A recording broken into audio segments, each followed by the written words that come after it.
Ça fait environ 20 ans que j'ai travaillé ces questions. Les origines de l'islam, les origines du bouddhisme et le problème des manuscrits de la mer Morte que je vous avais traité il y a quelque temps.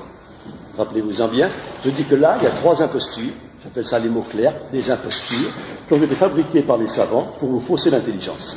Sur ces 3 problèmes-là. J'ai dénoncé dans l'imposture des manuscrits de la mer Morte M. Dupont-Sommer. Et je dis, M. Dupont-Sommer est un menteur. Il a falsifié les textes, il a falsifié les traductions. Je vous en avais donné des exemples. Oui, un érudit, un savant, qui sait qu'il est seul en cause, qu'il n'y a que lui qui a l'accès au texte, donc il peut dire tout ce qu'il voudra, avec toute l'autorité et le poids de sa science, n'est-ce pas? Et il va vous emmener dans des directions fausses, erronées, extravagantes, de manière à fausser votre intelligence. Voyez. Et c'est bien qu'il n'y aura pas de contradiction en face de lui, puisque n'importe comment, les autres ne connaissent pas le problème. Voyez. Alors quand on se penche sur le problème en détail, quand on regarde de près, on s'aperçoit que monsieur a menti plusieurs fois. C'est ce que je veux dire pour le bouddhisme. Vous voyez, les spécialistes, ils ont menti. Ils savaient très bien que ce n'était pas vrai et ils ont menti. J'avais pris l'exemple dans ma conférence sur les manuscrits de la Morte, dire que Pline l'Ancien déclare que les Esséniens se trouvent au-dessus d'Engaddi et traduire par au nord d'Engaddi, de manière à faire coïncider les Esséniens avec le monastère de Qumran. Ça, c'est une trahison de texte, simplement. Au-dessus d'Engaddi, c'est pas au nord d'Engaddi. Au-dessus d'Engaddi, ce sont les monts de Juda. Mais c'est pas Qumran. J'avais expliqué à ce moment-là. Vous voyez. Bon, on fait des espèces de falsifications de traduction, puis au bout d'un moment, on fait dire au texte ce qu'ils ne disent pas. Alors, ce que je vais vous dire maintenant, je ne l'aurais pas écrit, je ne l'aurais pas dit il y a 10 ans. Tout en étant convaincu que ce que je vais dire est vrai. C'est pas parce qu'il y avait encore, il y a 10 ans, un certain nombre de textes, un certain nombre d'écrits qui mettaient en cause l'essentiel de ce que je vais vous dire. Et moi-même, j'étais gêné, même par tous ces textes-là. On affirme des choses, on traduit des textes, on fait dire à des mots ce qu'ils ne disent pas. Alors soi-même, on dit, je ne comprends pas, ça ne correspond pas avec le reste. Jusqu'au jour où, au bas d'une page, d'une note d'un article de revue, brusquement, il y a un nouvel érudit qui dit, mais c'était pas vrai. Il a dit ça, mais c'est pas vrai. Il a attribué à telle pièce de monnaie, ou tel texte à un tel, mais ça appartient pas à lui, mais à un autre, voyez. Et puis on a fait des erreurs encore, des erreurs calculées ou voulues, sur un certain nombre de chronologies. Voyez. Et alors avec ça, eh bien, on est très gêné. Donc, ce travail était en place depuis très longtemps. J'ai hésité à le mettre à l'écrire. Cette fois-ci, je l'ai bien écrit. Hein. Et je pense que maintenant, d'ailleurs, je n'aurai pas plus de contradictions que je n'en ai eu pour mon travail sur les manuscrits de la Morte. Il restera un 3e travail à faire, c'est les origines de l'islam. Voyez. Et dans les origines de l'islam, il faudra dire Mahomet n'a pas existé. C'est un mensonge. C'est une invention. Qui remonte à plusieurs siècles après le début de l'islam. Voyez. Une invention qu'il faudra dénoncer. Et heureusement, il y a au moins 2 érudits qui la dénoncent maintenant. Ils disent Mahomet n'a pas existé. Le Ahmed dont il s'agit n'a rien à voir avec Mahomet. Mahomet d'ailleurs n'a pas existé du tout. Alors, quand Mahomet n'a pas existé, on peut après étudier les origines de l'islam, puisque ce n'est pas Mahomet. Mais si on vous fourre un bonhomme là en place, à l'origine de l'islam, une fois qu'on a mis cet homme en place, on ne cherche plus les origines après. Puisqu'on a fabriqué une fausse origine. Et on l'a imposée, avec le nom d'autorité de tous les grands islamologues, depuis un certain temps. Et heureusement, il y a au moins deux prêtres, 2 religieux, qui ont mis en garde la compte. D'abord, l'abbé Bertuel, qui a dit Mahomet n'a pas existé, et actuellement, le frère Bruno Bonnet-Aymar, qui refait la traduction du Coran, en montrant très bien que Mahomet n'a rien à voir avec le Coran. Alors, à partir de ce moment-là, on peut chercher d'où vient le Coran. Oui. Et ça, c'est notre problème, ce n'est pas mon problème d'aujourd'hui. Le problème d'aujourd'hui, c'est les origines du bouddhisme. Alors, en plusieurs parties, d'abord, aux sources du bouddhisme. Disons, nous allons décanter les choses en éliminant les mensonges, ce que j'appelle l'imposture. Et lorsqu'on l'aura éliminé, on verra apparaître la véritable origine du bouddhisme. Et là, à ce moment, tout deviendra clair.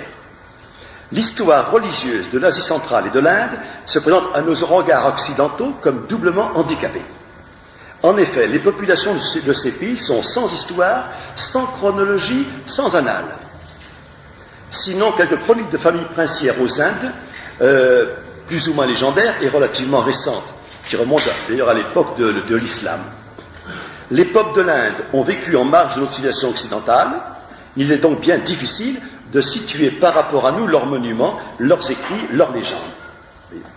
La tentation bien naturelle des archéologues et des historiens fut de créer, je dis bien de créer de toutes pièces, une chronologie et des cadres historiques pour y insérer leurs découvertes et essayer de les confronter avec l'histoire de notre Occident.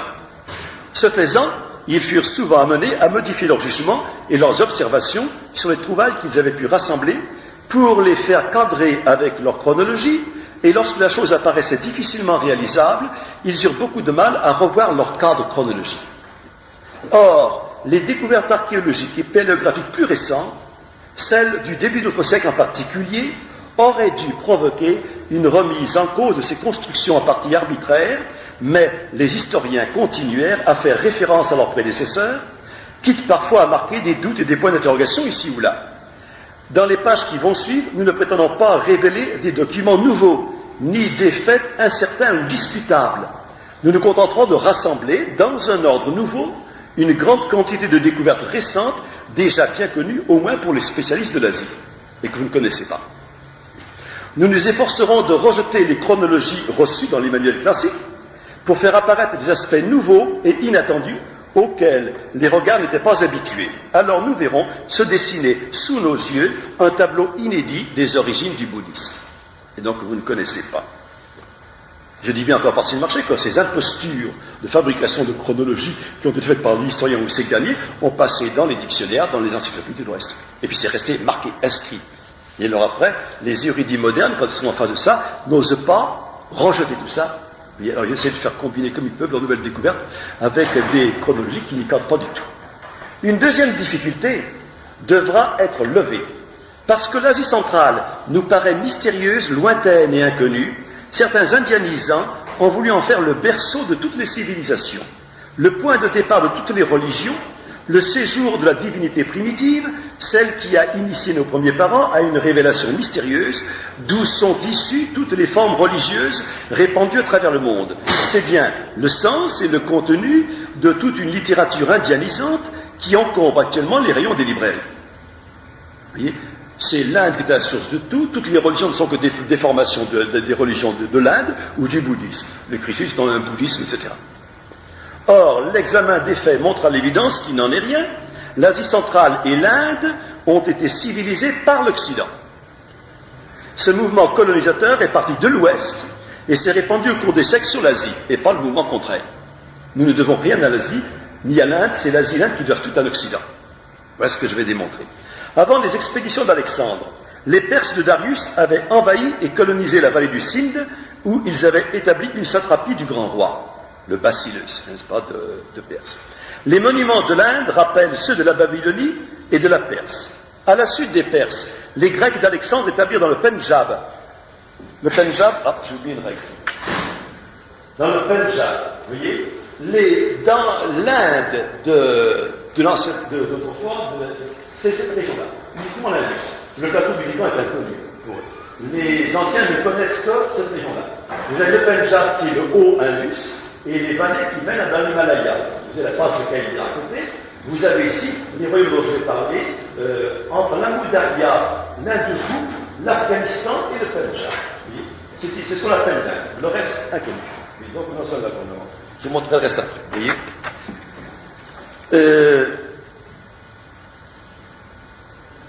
voilà. Les Grecs d'Alexandre établirent dans le Pendjab des royaumes grecs. Et pendant plusieurs siècles, ces Grecs vont développer sur toute l'Asie centrale une civilisation hellénique, celle des royaumes de Bactriane et de Sogdiane, qui ont laissé dans les manuscrits hindous le souvenir des Yavanas. Voyez, et dans les monuments de l'Inde, la marque de l'influence grecque et romaine. Les Yavanas, ce sont les Grecs, dans les livres hindous. Le comte Goblet d'Alviela a démontré, entre les deux guerres déjà, cette œuvre civilisatrice dans son ouvrage intitulé « Ce que l'Inde doit à la Grèce », autant dire tout l'essentiel de sa civilisation, depuis la sculpture, la peinture, jusqu'à la littérature et même l'art dramatique. Toute la civilisation de l'Inde vient de la Grèce. Ce sont les Grecs qui ont civilisé l'Inde. Voilà ce qu'il faut savoir. Et c'est fondamental. À partir du début de l'ère chrétienne, c'est pas bien à quelle époque, l'invasion des Scythes et des Parthes, c'est pour ça que j'ai mis les noms propres là-bas pour qu'on sache comment ça s'écrit, l'invasion des Scythes et des Parthes, qui sont les Pallavas des manuscrits de l'Inde, provoqua un bouleversement des influences occidentales. Ces Parthes et ces Scythes sont venus du sud de la Russie, et ils ont conquis les royaumes de l'Inde, mais ils en ont conservé et respecté la civilisation. Et ils ont répandu cette civilisation hellénique en Asie centrale. Dès le 2e ou le 3e siècle de notre ère, Ils ont constitué un pont entre l'Inde et les pays nouvellement convertis au christianisme. Nous verrons que ces royaumes scythes sont à l'origine de l'expansion du bouddhisme à travers l'Asie. Nous assistons donc bien là à un mouvement civilisateur venu de l'Occident qui se répand sur l'Asie. En effet, si nous constatons au cours des siècles des mouvements migrateurs de populations venues de l'Asie du Nord, les Mongols, les Tatars, les Turcs, si vous voulez, les Seldjoukides, en direction du Sud et de l'Europe, nous constatons également que ces peuples, en émigrant, saccagent et détruisent tout sur leur passage, mais qu'une fois stabilisés et fixés au sol, ils subissent une influence civilisatrice d'origine occidentale, grecque, latine et même chrétienne. Et ceci est fondamental pour comprendre l'origine et l'expansion du bouddhisme. Le Caucase, voici le pays des Parthes et des Scythes, qui ont passé pour la Caspienne, qui ont occupé cette plaine-là. Vous arrivez dans les royaumes de Sogdiane et de Bactriane. Le Bactre se trouve au nord d'Afghanistan, ici. Ce sont des royaumes qui sont, si vous voulez, à cheval sur les montagnes et la plaine de l'Afghanistan. Et à cheval en même temps sur le Gandhara, qui est une des provinces des différents rameaux de l'Indus. L'Indus se divise dans la montagne en une série de rameaux. Vous voyez, l'Indus s'appelle le Gandhara, qui est une province de Bactriane. Dans le Bactriane, toute cette région-là, jusqu'à la France de Caïbert. L'Afghanistan et le Pendjab, qui sont reliés entre eux. Le Pakistan n'en pas un ou deux. Et nous sommes donc très près de l'Iran, c'est-à-dire de la Perse, l'ancienne Perse. Prétendre que le bouddhisme est à l'origine des religions de l'Asie occidentale, c'est bâtir une hypothèse sur du vide. Si les Perses, les Grecs et les Scythes ont occupé pendant des siècles le nord-ouest de l'Hindustan, ce que je viens de dire, c'est donc le Pendjab, vous voyez, si des communautés chrétiennes se sont établies dans les Indes et l'Asie centrale, l'Europe n'a jamais subi d'invasion indienne, ni connu d'église bouddhique. En Europe, on ne connaît pas. Vous voyez, les monuments de l'Inde témoignent d'une influence persane et grecque. Vous voyez, par contre, aucun monument de l'Asie mineure, c'est-à-dire de la Syrie, si vous voulez, de la Palestine ou de l'Égypte, ce sont d'origine égyptienne ou grecque, vous voyez, ne rappelle le style des hindous. Nous ne trouvons aucune mention d'un culte bouddhique dans toute la littérature ancienne, latine, grecque ou orientale, avant le IIe siècle de notre ère. Vous voyez, à une époque où les contacts entre ces pays étaient cependant nombreux. Vous voyez, la première mention d'un Botha auquel les hindous rendent un culte divin se trouve dans les stromates de Clément d'Alexandrie, dont la rédaction remonte peut-être à la fin du second siècle de notre ère, ou même plus tard. Si même on ne peut pas supposer que cette mention de Botha, auquel les hindous rendent un culte divin, n'a pas été une interpellation postérieure. Vous savez qu'à l'époque des manuscrits d'autrefois, les recopieurs de manuscrits y rajoutaient ce que l'auteur avait oublié, vous voyez, pendant plusieurs siècles. Ce qui fait qu'on ne peut jamais savoir à quelle époque le texte remonte. Vous voyez, sinon, en comparant des manuscrits de plus en plus anciens. Affirmer l'existence d'un Bouddha qui aurait vécu au 5e ou au 6e siècle avant Jésus-Christ, c'est construire sur du vide. Je vous le dis parce que ça a été dit, je ne sais combien d'années, partout dans les dictionnaires, partout, vous l'aurez ça.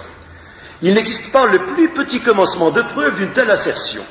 Max Muller, encore un drôle d'érudit celui-là, dans son livre sur l'Inde, écrit cependant: toute ma vie, j'ai cherché par quels moyens le bouddhisme aurait agi sur le christianisme.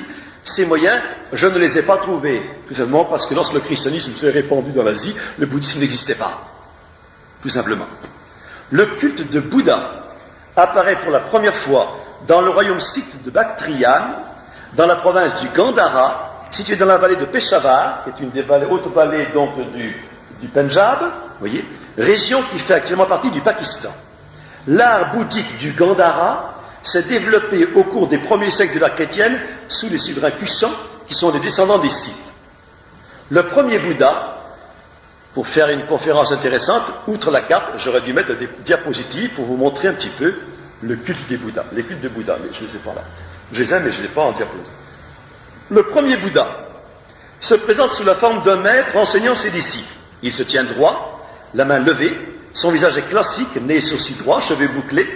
C'est un philosophe vêtu d'une toge à la mode romaine, circulant entouré de ses disciples. Quand sa tête est nimbée, il a tout à fait l'allure de l'Apollon grec. Dans ses premiers monuments bouddhiques, le climat a effacé toutes les peintures murales. Il ne nous reste que les sculptures taillées dans le schiste gris de la région. C'est toujours dans le Gandhara, donc dans le Pendjab. On appelle cette école du Gandhara le premier art bouddhique indien. Mais il ne faut pas se méprendre, c'est un art essentiellement grec ou romain, gréco-romain. Le Bouddha ne s'y présente pas du tout selon les formes épaisses, tordues et grimaçantes que nous trouvons plus tard dans les temples de l'Inde. Les tentatives de datation de ces sculptures sont bien décevantes. Selon les spécialistes, elles se situent entre le 3e siècle avant Jésus-Christ et le 6e siècle de notre ère, ce qui fait 9 siècles pour dater des sculptures. 9 siècles, vous voyez. Essayons de resserrer l'éventail. En fait, la plupart des spécialistes qui ont étudié ces peintures les placent au 3e ou 4e siècle après Jésus-Christ. Il y a quelques fantaisistes qui les placent un peu avant Jésus-Christ, d'autres qui les placent encore plus tard, vers le 6e siècle. Mais c'est au 3e ou au 4e siècle que la plupart des érudits qui sont penchés sur ces peintures les placent. En chronologie, ils les mettent au 3e ou 4e siècle après Jésus-Christ. Essayons de resserrer l'éventail.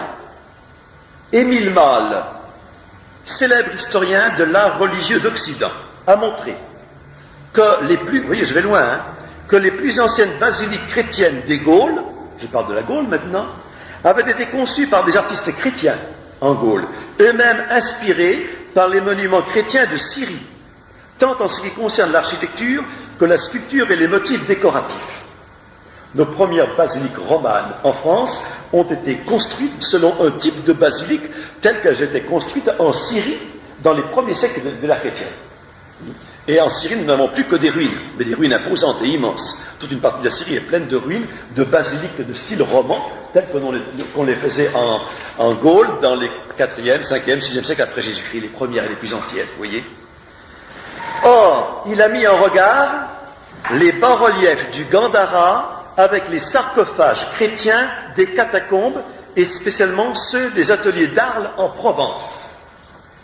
Les sculptures du Gandhara bouddhique du Gandhara sont comparées par Émile Malle avec les sarcophages chrétiens des catacombes à Rome et les sarcophages chrétiens d'Arles en Provence. Vous voyez. Il a constaté des parentés d'inspiration très proches et presque identiques. De part et d'autre, Jésus-Christ ou le Bouddha sont présentés en personnages drapés à l'antique, alignés parallèlement dans des niches séparées par des colonnettes ou par des troncs d'arbustes surmontés de feuillage. Ils se tiennent debout, la main levée, toujours, vous voyez, entourés de leurs disciples qui semblent, par leurs gestes, donner leur assentiment à l'enseignement du maître. Émile Malle en a conclu que les mêmes artistes ont travaillé pour les deux églises et que leurs ateliers de sculpture étaient installés à Antioche, en Syrie. Les sculpteurs qui construisaient les basiliques syriennes au 3e, 4e siècle après Jésus-Christ étaient les mêmes qui construisaient les basiliques romaines de Gaule ou qui faisaient des sarcophages. Émile Malle continue par ses marchés, je ne dis pas tout ce qu'il y a dans le livre d'Émile Malle, il montre que les décorations, les fleurs, les motifs décoratifs des sarcophages des catacombes chrétiennes à Rome sont les mêmes que les motifs décoratifs qu'on trouve sur les bas-reliefs bouddhiques du Gandhara. Vous voyez, c'est important de noter ça, oui. Émile Malle en a conclu donc que les mêmes artistes ont travaillé pour les deux églises et que leurs ateliers de sculpture étaient installés à Antioche en Syrie. On a même trouvé sur un bas-relief du Gandhara, représentant la naissance du Bouddha, une image indéniable du bon pasteur, sculptée dans un panneau d'un pilier corinthien. Vous voyez, alors on pourrait même dire qu'on a peut-être réutilisé un pilier d'une basilique chrétienne de Syrie pour aller construire le Bouddha, pour décorer un monument du Bouddha. Vous voyez. Sur le socle d'une statue du Bouddha trouvée à Ashnagar, donc dans le Gandhara, on a remarqué une date, l'an 274 d'une ère inconnue. S'il s'agit de l'ère de Gondopharès, roi scythe, nous sommes en 214 après Jésus-Christ. S'il s'agit de l'ère des Sakyas, les Sakyas sont les Scythes, Sakya est leur nom en sanskrit. Et les Sakyas, on est en 352 après Jésus-Christ, c'est-à-dire au 4e siècle. Vous voyez ? Nous sommes donc à la fin du 3e siècle ou au début du 4e siècle de notre ère.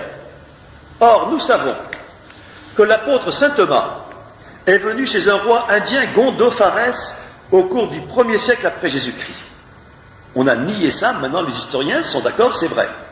Donc le roi indien Gondopharès, probablement l'un des premiers mages, a été lui-même converti par saint Thomas. C'était un roi parthe qui régnait sur une partie du Gandhara. Son neveu Abdagarès lui succéda autour des années 70 après Jésus-Christ. Ces rois indo-scythes et parthes ont donc reçu le christianisme très tôt, et une inspiration commune aux deux religions est tout à fait vraisemblable, corroborée d'ailleurs par les dates que nous venons de préciser. Le culte du Bouddha est apparu pour la première fois au IIIe siècle de notre ère et non avant. Affirmer, comme l'ont fait plusieurs historiens, que ce culte du Bouddha fut précédé d'une longue époque où le bouddhisme vivait en veilleuse et comme en sommeil, c'est affirmer ce qu'il faudrait d'abord prouver. On a reporté dans un passé lointain et incontrôlable un culte symbolique du Bouddha, représenté par la vénération de l'empreinte de ses pieds, de la roue, de l'arbre et de quelques autres caractères sanscrits, sans voir que ces superstitions populaires ne pouvaient pas précéder le culte du saint, mais compléter longtemps après un culte et une liturgie déjà installée et florissante. Je réponds rapidement à des objections très nombreuses dans un certain nombre de livres. Des voyageurs et des missionnaires chrétiens ont noté au cours des siècles des nombreux emprunts faits par les communautés bouddhiques au christianisme. Ils ont donné des explications qui paraissent plausibles et sont probablement vraies, au moins en partie. Il y a trop d'explications, vous voyez. Alors à la fin, ça finit par une espèce de fouillis invraisemblable. Il faut quelque chose de plus clair. Les uns ont fait valoir la juxtaposition en Asie centrale des communautés nestoriennes et des monastères bouddhiques qui pouvaient expliquer ces emprunts. Je dirais que c'est pas vrai. D'autres ont évoqué l'influence de missionnaires chrétiens au Moyen-Âge et au XVIe siècle. Tout cela est possible, mais non assuré. Cependant, les découvertes archéologiques et paléographiques de la fin du siècle dernier et du début de celui-ci font apparaître une influence bien plus considérable et décisive sur la formation du bouddhisme. Il s'agit des Manichéens. Au lieu d'inventer un Bouddha mythique qui aurait vécu plusieurs siècles avant l'ère chrétienne, les historiens auraient dû observer d'abord les Bouddhas véritables qui ont existé, que nous connaissons puisque eux-mêmes se sont donné ce titre de Bouddha qui veut dire illuminé. C'est ce qu'il reste à démontrer. Alors, deuxième partie, le Bouddha de lumière Mani. Le manichéisme s'est présenté comme une religion de la lumière, église de la justice. L'église, c'est la communauté des élus, des justes, des véridiques, des parfaits, les cathares, c'est-à-dire les parfaits, vous voyez. Elle comprend des auditeurs, ça veut dire ceux qui apprennent la vérité, des catéchumènes donc, qui sont agenouillés devant les élus, les dignitaires qui jouissent de l'initiation complète, pour recevoir l'imposition des mains en signe du pardon de leurs péchés. Ça, c'est la position classique des auditeurs, des catéchumènes avec les élus, les saints, les parfaits, les cathares, des gnostiques. Le fondateur de cette église est un certain Sithianos, ça veut dire le Scythien.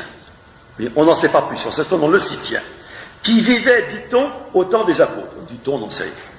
Il aurait prêché une gnose chrétienne en Palestine. C'est en tant que spécialiste de la gnose que j'ai étudié tout ça, bien sûr, et que j'ai inventé ces personnages-là, dont je vais vous parler. Son disciple Térébinthe. Mais Térébinthe, c'est le nom d'une plante, vous voyez. Donc c'est certainement un pseudonyme. Térébinthe, c'est une plante dont on tire de l'huile, ça veut dire qu'elle était oint, etc., vous voyez. Une espèce de Christ, si vous voulez. Son disciple Térébinthe rédigea 4 livres contenant son enseignement, l'enseignement de Sithianos, qui sont les mystères, les chapitres, l'évangile et le trésor. C'est ce qui est dit, mais je ne le crois pas, parce que ces 4 livres-là sont des œuvres de Mani lui-même. Mais puisqu'on les connaît, ces livres-là, on les a. Térébinthe, après la mort de son maître Sithianos, Térébinthe se rendit à Babylone, déclara se nommer le Bouddha, déclara être né d'une vierge, avoir été nourri par les anges sur les montagnes avant d'être descendu à Babylone. Mais le maître qui a donné son nom à cette église gnostique, c'est Mani, que les latins et les grecs ont appelé Maniché, qu'on appelait en perse Manès, avec une désinence perse en S, mais c'est Mani, le vrai nom c'est Mani, vous voyez. Plutôt qu'un penseur et un fondateur de religion, il fut un remarquable organisateur et constructeur d'églises et de communautés qui se répandirent dans tout l'Orient et jusqu'en Asie centrale. Son enseignement est tout simplement la gnose de Marcion, qu'il aurait donc fallu étudier, je ne sais pas le moment de le dire, et de Basilide. Il n'est pas original, il insiste seulement avec une accentuation particulière sur un double principe du monde, l'existence d'un Dieu bon et d'un Dieu mauvais, qui se trouve dans un certain nombre de gnostiques, et en conflit éternel, et sur la réincarnation des âmes. La réincarnation, on l'avait en psychose, qui est commune à un certain nombre de gnostiques des premiers siècles de l'Église. Il se donna le nom de Mani, ce qui veut dire en sanskrit « gemme, pierre précieuse, perle ». Vous voyez. Dans un hymne manichéen, intitulé « Le chant de la perle », tiré des actes de Thomas, il est salué du titre de fils de roi. Dans cet hymne, on nous raconte que le Créateur a posé dans le corps d'Adam une perle précieuse qui, passant de corps en corps, a donné naissance à Jésus dans le sein de Marie. Lui-même, Mani, se dit fils d'une veuve, donc conçu par l'opération du Saint-Esprit. Les francs-maçons, qui sont les authentiques héritiers des manichéens, s'appellent encore aujourd'hui entre eux les fils de l'aveu. Il est donc lui aussi sorti de la perle, cette pierre précieuse dont il a pris le nom. Installé en Babylonie, comme son maître Térébinthe, il explique à ses disciples. Après que l'église de la chair a été élevée dans les hauteurs, alors a été inauguré mon apostolat, sur lequel vous m'avez interrogé. L'église de la chair, c'est l'église de Jésus-Christ. C'est l'église de Jésus-Christ, vous voyez. Sur lequel vous m'avez interrogé. Depuis lors, le Paraclet a été envoyé, l'Esprit de vérité qui est venu à vous dans cette dernière génération, conformément à ce qu'avait dit Jésus. À l'heure où je partirai, je vous enverrai le Paraclet, et quand le Paraclet sera venu, il instruira le monde et vous parlera de la justice. C'est le texte même de Mani. Vous voyez, important de noter ça, le Paraclet. Parce que le Paraclet a été attribué aussi à Mahomet. On en parlera une autre fois. Puis il raconte que pendant le règne du roi Ardachir, roi sassanide, qui régna au IIIe siècle de notre ère sur la Perse, le Paraclet vivant est descendu vers lui, s'est entretenu avec lui et lui a révélé les mystères cachés. Après les avoir énumérés, il conclut. Ainsi m'a été révélé par le Paraclet tout ce qui est arrivé et tout ce qui arrivera, tout ce que l'œil voit, tout ce que l'oreille entend, tout ce que l'intelligence comprend. Par lui, j'ai appris à tout connaître, c'est la gnose, connaître. Par lui, j'ai vu le tout, c'est le panthéisme. Je suis devenu avec lui un seul corps et un seul esprit. Il s'agit donc d'une identification totale avec l'esprit divin.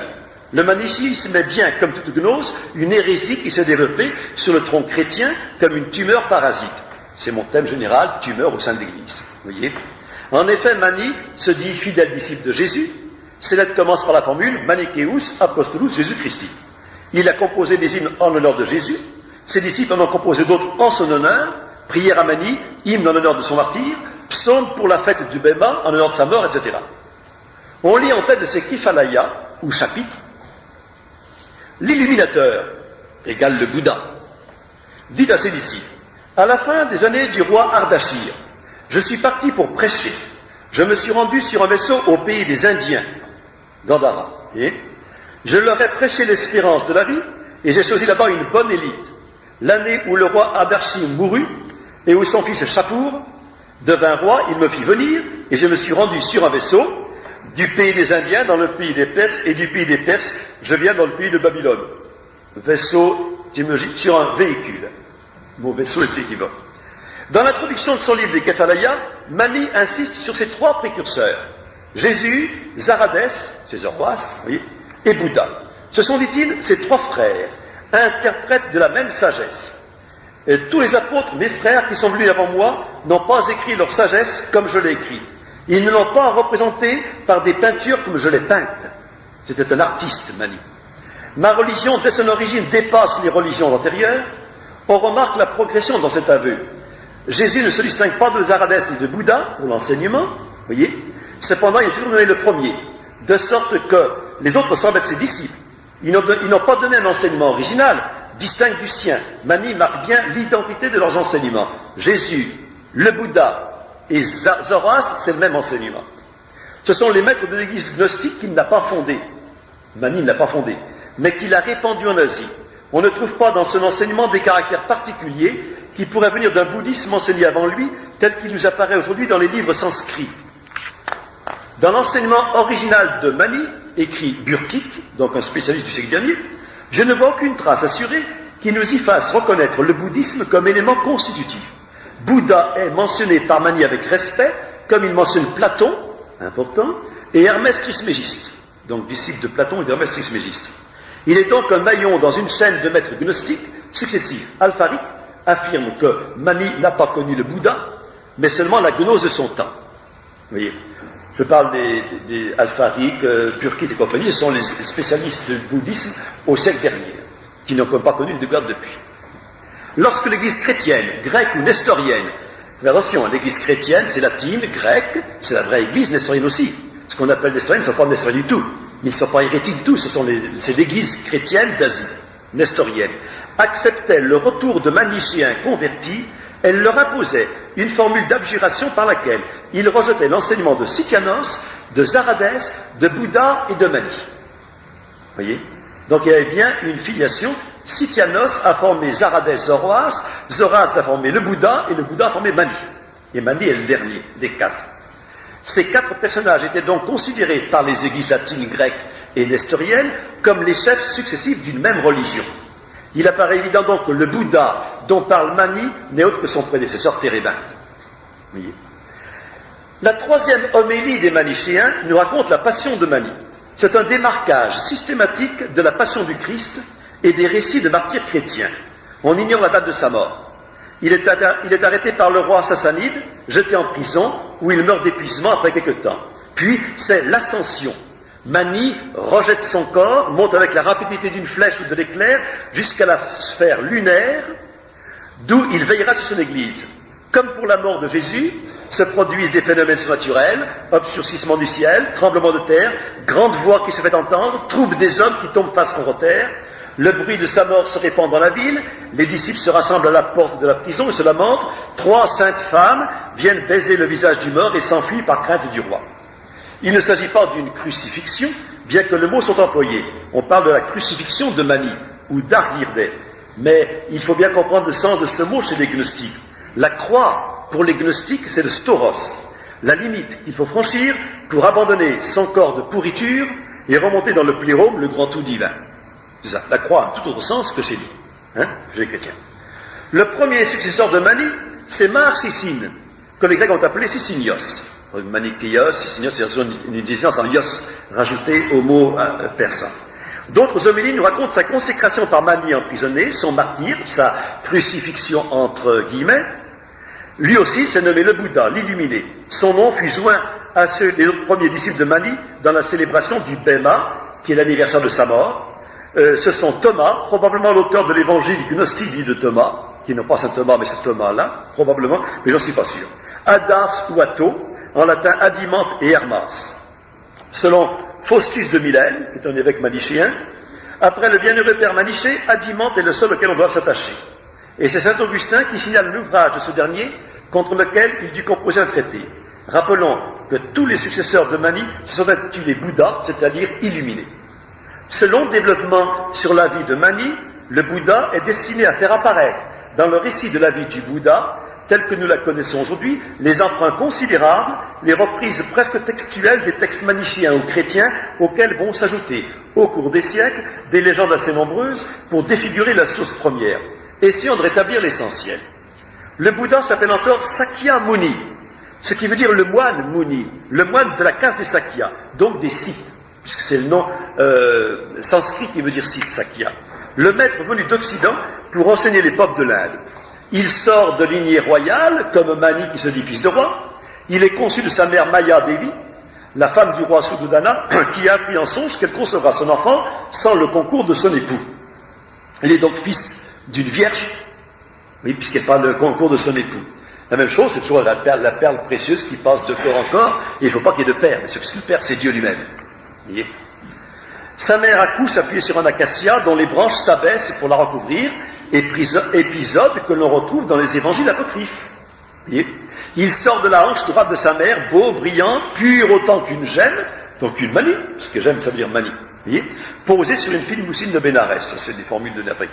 À sa naissance, une étoile se lève à l'ouest, vous voyez. Tous ces faits sont empruntés à l'évangile de l'enfance et à l'évangile de Jacques, qui sont d'origine gnostique. Les évangiles donc apocryphes, et pas les vrais évangiles.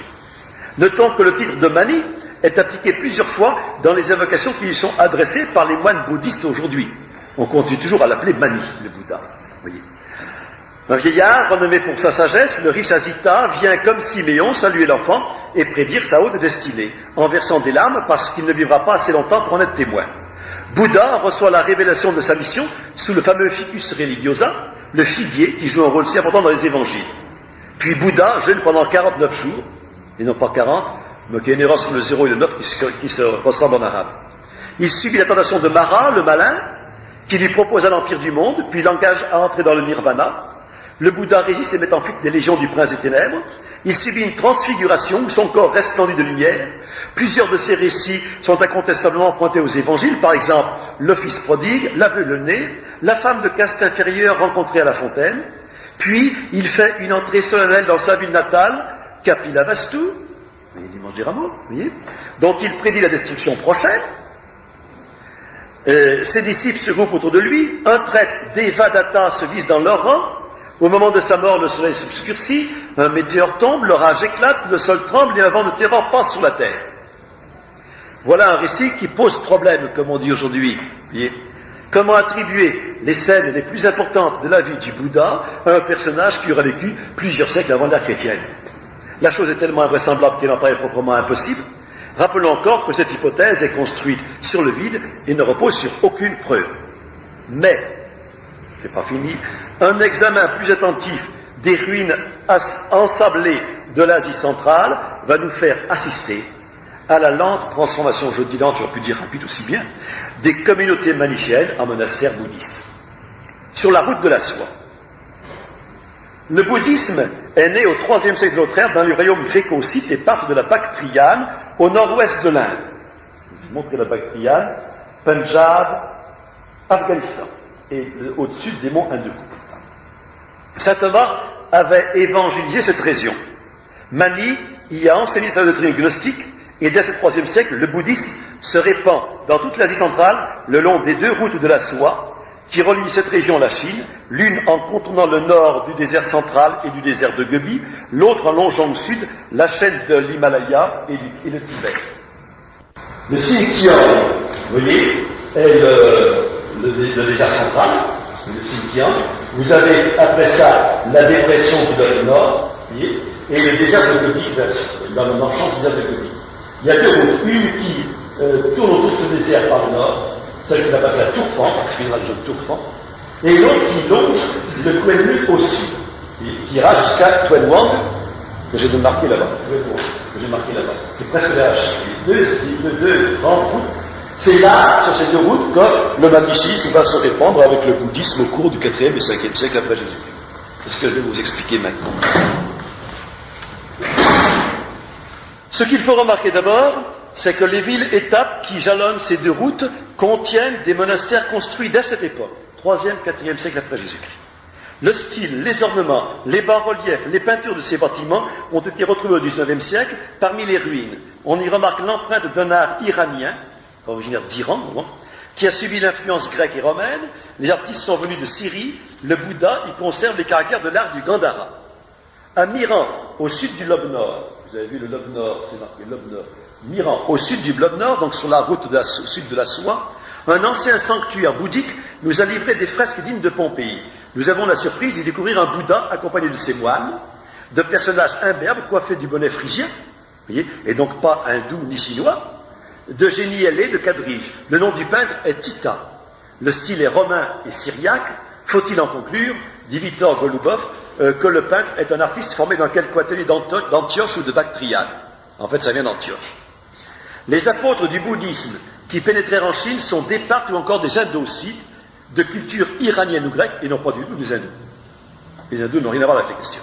Venus de l'Afghanistan, la première communauté bouddhique installée à Luoyang, au Nanfu, la capitale de l'Empire chinois, a été fondée par un Parthe.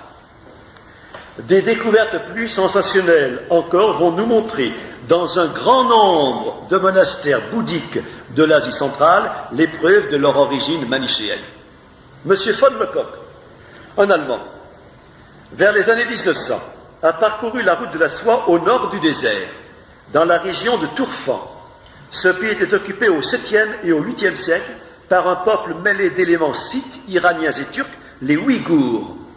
Leur capitale, Chotcho, appelée aujourd'hui Kaohsiung ou Karakoya, fut visitée par M. von Lecoq, qui allait de surprise en surprise. Il y trouva une haute pyramide à 3 étages, comprenant 6 niches qui abritaient jadis des bouddhas peints et dorés. L'un d'eux gisait plus loin, privé de sa tête. Donc il y avait un ouragan qui a passé, et des hommes qui ont détruit tout cela. Von Lecoq y remarqua les mêmes caractères que nous avons trouvés sur les monuments du Gandhara. Plus loin, vers le centre de la ville, une immense bâtisse composée de 3 salles rectangulaires, entourée d'une série de pièces plus petites et voûtées. Sur le mur de la pièce septentrionale, celle du nord, après avoir abattu un mur plus récent, apparut une fresque majestueuse. Un grand prêtre debout, revêtit des ornements sacerdotaux, à la mode chrétienne, vous voyez, entouré de son clergé tout habillé de blanc, Chaque personnage porte son nom sur sa poitrine, en caractère ouïghour, mais les noms sont iraniens. Le plus grand, c'est Mani. Son nom est marqué dessus, c'est Mani, le prophète suprême. Dans l'édifice à coupole de la partie sud, nous fîmes une horrible découverte, écrit von Lecoq. Les mêmes personnages, dans leurs vêtements blancs, au naturel, non plus debout en bel ordre de procession, mais couchés, entassés, dans un effroyable désordre, un amoncellement d'une centaine de cadavres momifiés. Toute la communauté des moines bouddhistes surprit là par une mort violente, un massacre généralisé qui s'abattit sur eux. M. von Lecoq attribue ce massacre aux persécutions religieuses provoquées par les autorités chinoises. Savoir qu'au cours des siècles, 7e, 8e siècle, vous voyez, il y a eu des empereurs chinois qui sont devenus manichéens et bouddhistes, et d'autres qui les ont persécutés. Il y a eu des revirements de fortune, et en général, quand les empereurs chinois persécutaient les bouddhistes, ils persécutaient les bouddhistes, les manichéens et les chrétiens. Pour eux, c'était la même chose. Vous voyez. Enfin, plus loin, hors des remparts de la ville, une petite église nestorienne, contenant des vestiges de peinture murale byzantine, figurant un prêtre et d'autres personnages portant des rameaux. Vous voyez donc, dans une grande ville d'Ouïghours, donc une ville manichéenne bouddhiste, on avait un petit édifice pour les chrétiens. Les nestoriens, c'était les chrétiens de seconde zone qu'on mettait en dehors des remparts, avec une petite église. Et la grande église, c'était l'église manichéenne bouddhiste, si vous voulez. Mais le Bouddha, c'était Mani. Le Bouddha, c'était Mani. À l'intérieur de la ville, tous les écrits bouddhiques déchirés en petits morceaux qu'on aurait pu ramasser à la pelle, dit-il. C'est M. von Lecoq qui explique tout ça. Dans cette même région, il trouva un autre sanctuaire contenant une bibliothèque de manuscrits manichéens irrémédiablement endommagés par les eaux boueuses du système d'irrigation, et à l'entrée de cette bibliothèque, le cadavre d'un moine bouddhiste assassiné, resté enveloppé dans sa robe blanche tachée de sang. M. von Lecoq déclarait à la fin de sa vie que c'était là la plus sensationnelle découverte qu'il avait faite durant toute sa carrière de chercheur. En cherchant des bouddhistes, il a trouvé Mani et des manichéens, qui ne s'attendait pas à trouver là. Continuons cette exploration. Elle nous réserve encore des surprises extraordinaires. Le long de la route sud de la soie se trouve la ville chinoise de Tuanhuang dans le Kansu. Tuanhuang dans le Kansu. Le Kansu, c'est en dessous du Nanshan. Dans le Kansu. C'est la cité des 1000 Bouddhas. Elle contient un monastère bouddhique très bien conservé, avec des salles peintes et sculptées dans le rocher. Dans l'une d'elles, deux chercheurs, Sir Orelstein et M. Pelliot, un Français, se firent ouvrir un placard muré dans lequel ils trouvèrent des milliers de manuscrits anciens que le bon moine était bien incapable de déchiffrer. Ils réussirent à lui en acheter plusieurs lots importants. Quelle surprise! Au milieu de manuscrits bouddhiques, ils trouvèrent un grand nombre de manuscrits manichéens. Dans un monastère bouddhiste, muré. Manuscrits impossibles à lire, sinon les érudits qui peuvent le faire. Tout ceci s'est fait entre les deux guerres. Dans les années 20-30, vous voyez. D'abord, un catéchisme de la religion du Bouddha de lumière Mani, traduit de l'iranien en chinois en 731, 8e siècle, sur ordre impérial. Les moines bouddhistes, ils savaient très bien que le Bouddha c'était Mani, et ils l'écrivaient en 731, sur ordre de l'empereur de Chine, qui était favorable au bouddhisme. On y apprend que le Bouddha de lumière est né au 8e jour d'une 2e lune dans le royaume de Sunlin, qui désigne chez les Chinois l'Asie occidentale, donc la Syrie ou la Babylonie. Sur la traduction de M. Pelliot. C'est le 8e jour d'une 2e lune, c'est la date habituelle de la naissance du Bouddha. Or, ici, elle est bien Mani. Un autre fragment de ce même catéchisme, appelé fragment Stein, est reproduit dans des compilations chinoises du XVIIIe siècle, où le Bouddha est encore appelé Mani. On sait que le Bouddha, c'est Mani au XVIIIe siècle en Chine. Au XIXe, on ne sait plus en Europe. Vous voyez ? Puis, ils déchiffrèrent des manuscrits en pelvi, en sogdien, en vieux turc, en ouïghour, en chinois, où l'on prêchait la religion de la lumière, des deux principes, vous savez, bon et mauvais, et des trois mouvements, passé, présent, avenir. Vous voyez ? Un recueil d'hymnes et de prières avec leur notation musicale. Et ce qui nous rappelle que les manichéens, au dire de Saint Augustin, aimaient beaucoup la musique. Un formulaire de confession reconstitué fragment par fragment grâce aux découvertes de M. Radloff, identique à celui qui est pratiqué par les bouddhistes. Une règle de la communauté qui nous apprend quelles conditions doit remplir celui qui veut rentrer dans les ordres, un autre fragment de la vie du Bouddha, un fragment d'évangile apocryphe, là-bas, dans les monastères bouddhistes, ils connaissaient l'évangile, ils l'avaient, vous voyez, et ils l'ont recopié même. De l'évangile apocryphe, c'est les évangiles gnostiques, bien sûr, un autre fragment de la vie du Bouddha, un livre saint incomplet d'une religion de la Perse, publié à Pékin, trouvé aussi à Tuanhuang. C'est un traité manichéen datant de 900 environ, au Xe siècle encore, il savait que le Bouddha c'était Mani. Recueil de morceaux choisis, empruntés aux divers ouvrages de Mani lui-même, Xe siècle encore, assis au milieu de ses fidèles, est censé répondre aux questions que lui pose son disciple préféré, Atto ou Hadas. En présence d'une si prodigieuse découverte de manuscrits manichéens en grand nombre, des milliers de manuscrits manichéens, dans un monastère bouddhiste. En grand nombre dans plusieurs monastères bouddhistes de l'Asie centrale, les historiens actuels n'ont pas compris que l'enseignement de ce manuscrit était identique à celui des bouddhistes, que le Bouddha dont ils suivaient les leçons, c'était Mani lui-même. Parce qu'il faut bien comprendre que jamais les disciples du Bouddha, Mani, se sont appelés manichéens. Ils ne sont jamais appelés manichéens, c'est le terme qui leur fut appliqué par les historiens grecs et latins en Occident, mais pas en Orient. Ils étaient seulement les fils de la lumière, les disciples du Bouddha, le lumineux. Ces historiens, gênés par la certitude qu'ils avaient de l'existence d'un bouddhisme antérieur au christianisme, ont essayé de raccrocher ces documents manichéens à la religion du Bouddha par l'idée d'un emprunt.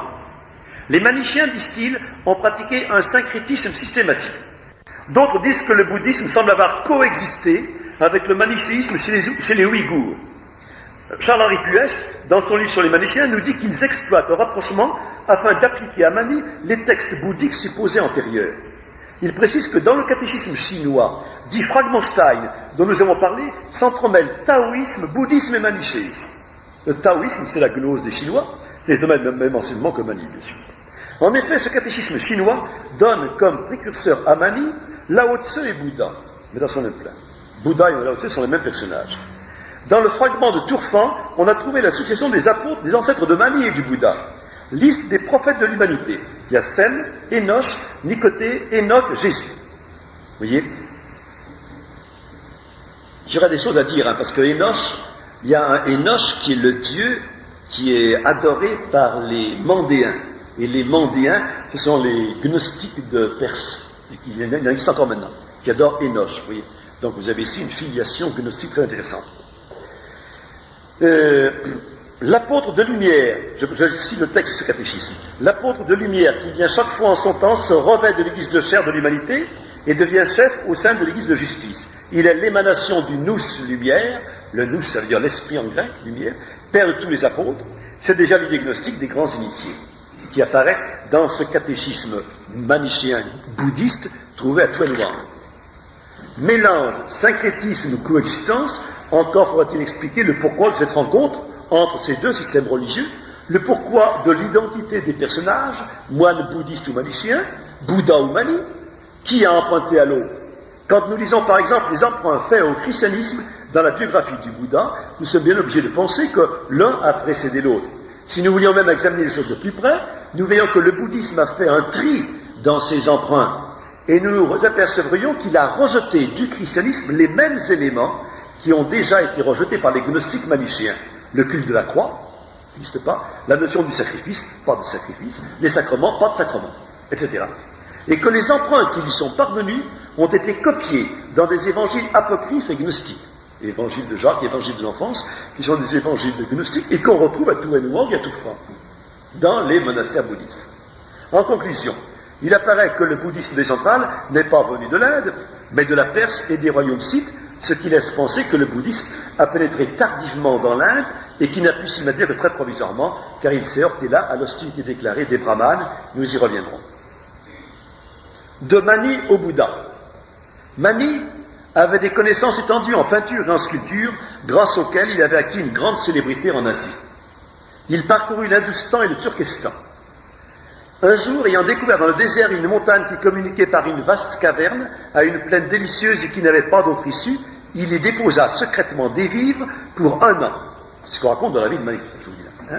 Il annonça alors à ses disciples qu'il allait monter au ciel, d'où il redescendrait après une année révolue pour leur apporter les ordres de Dieu, qu'il leur apparaîtrait alors près de la caverne dont il leur indiqua l'emplacement. Il s'y retira donc et y vécut seul pendant 1 an, occupé uniquement à peindre et à graver des figures extraordinaires sur une planche appelée Ertanki Mani. À l'époque convenue, il reparut aux environs de la caverne où l'attendaient ses disciples. C'est dans la région de Tourfan. Vous voyez, ses disciples. Il leur montra les planches qu'il avait réunies en un volume et leur affirma que ce gros bouquin venait du ciel. Tout le Turkestan embrassa sa religion de la lumière, Les communautés maniciennes se répandirent dans l'Europe de l'Asie centrale, sous la protection des rois parthécides. Elles établirent des églises monastères, sous la direction des successeurs de Mani, les Bouddhas, les Saravanes, les imams, ils s'appelaient eux-mêmes imams, encore quelque chose d'islam. Chef suprême de l'Église, lui-même Mani, après sa crucifixion, entre guillemets, est remonté jusqu'à la colonne de lumière, puis à la lune et au soleil, pour aboutir au pays du repos et de la joie, le nirvana, c'est dans ces textes mêmes, vous voyez, l'éternel royaume de la lumière, qui est sa patrie retrouvée. Il est le sceau des prophètes, c'est pas Mohammed, le sceau des prophètes, c'est Mani, il est le sceau des prophètes, et l'apôtre de la dernière génération, c'est pas Mohammed, c'est Mani. Toutes ces expressions se retrouvent dans les manuscrits découverts à Tourfan. Il est l'imam, il est le sceau des prophètes, il est l'apôtre de la dernière génération, vous voyez, et il est retourné au nirvana. Faisant pas d'erreur sur le mot nirvana. Le nirvana, c'est le passage dans l'éternel royaume de la lumière, puisque c'est l'église de la lumière. Oui. Il faut d'abord faire la négation, la destruction de sa propre personnalité pour devenir être rempli du grand tout lumineux, pour entrer dedans. Oui, le nirvana, c'est le passage. Le nirvana. On passe par le néant pour rejoindre le royaume de la lumière. C'est très important ça. Le mot nirvana, le mot samkara, se trouve dans tous les textes maniciens. Oui, le samkara, c'est le passage de l'âme dans les différents corps. Oui, c'est une psychose. Oui, qui se trouve dans tous les textes maniciens découverts là-bas. Oui. Donc ces textes maniciens parlent de Mani en employant le langage des bouddhistes. Oui. Au cours de ses études sur le manichéisme, Henri-Charles Puech s'est rapproché peu à peu des conclusions que nous avons exposées, mais il ne les a jamais dites. Voyez, il a bien noté par exemple que le temple bouddhiste de Bézéklik, dont j'ai les peintures, oui, situé près de Tourfan, était incontestablement manichéen. Il aurait pu l'affirmer de tous les autres temples de l'Asie centrale. Pourquoi il ne l'a pas fait? Parce que le temple de Bézéklik nous a donné ses peintures et que les autres peintures n'existaient plus. Simplement. Vous voyez, M. von Lecoq a découpé les peintures de ce temple de Bézéklik, les a emportées à Berlin, elles ont été détruites pendant la guerre, mais on a encore les photos. Et j'ai le manuel dans lequel les photos de ces peintures sont exposées. Ce sont des peintures manichéennes qui ornaient un temple bouddhiste. Vous voyez. Au cours de ses études sur les liturgies manichéennes, Puech a également remarqué progressivement leur rapport avec les rites bouddhiques, et il les a rattachés à l'enseignement de Mani. En effet, nous savons que les gnostiques, et donc les manichéens, enseignent que le cosmos est animé par un principe universel, l'âme du monde ou la lumière divine, que cette âme lumineuse parcourt l'ensemble des êtres qui constituent le monde et donne vie aux plantes, aux animaux. Chaque être vivant contient, enfermé en lui, une parcelle lumineuse de l'âme universelle. Chacun d'eux est donc sensible à la douleur et au plaisir. Cueillir un fruit, couper un légume, tailler un arbre, égorger un animal sont de véritables meurtres. L'agriculture, l'élevage sont criminels. De même, le mariage et la génération sont condamnés, car ils aboutissent à enfermer des parcelles lumineuses, les meilleures portions de la divinité universelle, dans des corps qui les retiennent captives. Cette idée extravagante, mais logique dans son absurdité, est avec la réincarnation commune aux gnostiques, aux manichéens et aux bouddhistes, leurs successeurs et héritiers. À partir de là, on doit comprendre l'attitude du moine bouddhiste, représenté accroupi à terre, son bol de nourriture à la main. Les élus, les purs, les cathares, prennent leur repas en commun une fois par jour. Ils ne mangent qu'une fois par jour, les chefs bouddhistes. Avant de manger, ils se retirent à l'écart et adressent aux aliments cette prière. Aux aliments cette prière. Ce n'est pas moi qui vous ai moissonné, qui vous ai moulu, je ne vous ai point pétri, je ne vous ai point fait cuire, ainsi je suis innocent de tous les maux que vous avez soufferts.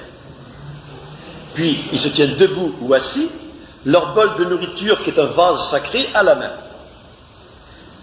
Puis, selon un cérémonial bien réglé, ils commencent à manger. Ils prétendent que, pendant la digestion, l'âme divine, enfermée dans la matière, se délivre et s'envole de leur estomac pour remonter au ciel et se réunir à sa source. Ainsi croient-ils tirer des ténèbres de la matière le Dieu lumière prisonnier. Leur mendication est un acte sacré. Vous voyez, leur bol est un vase sacré. C'est pour ça qu'ils sont sculptés comme cela. Vous voyez. Puis ils accordent le pardon aux catéchumènes charitables qui avaient bien voulu leur préparer leur pitance. L'aumône alimentaire est en effet une offrande au saint. parce que le moine bouddhiste ne doit jamais faire autre chose, manger que ce qu'on lui apporte, puisqu'il ne doit pas toucher une plante ni tout. Charles-Henri Puech a également comparé le manuel de confession des moines bouddhistes avec les manuscrits découverts en Asie centrale. Il en a conclu qu'ils étaient calqués sur le même modèle. Les élus manichéens faisaient aveu de leurs péchés devant leurs frères assemblés tous les lundis. Les moines bouddhistes le font tous les 15 jours. Le lundi, selon le même formulaire, avec la récitation du Patimokkha, qui est l'aveu des fautes. En fait, les fautes des moines se ramènent toutes au refus de la lumière et de la connaissance, de la gnose. C'est le mot connaissance et gnose qui apparaît tout le temps.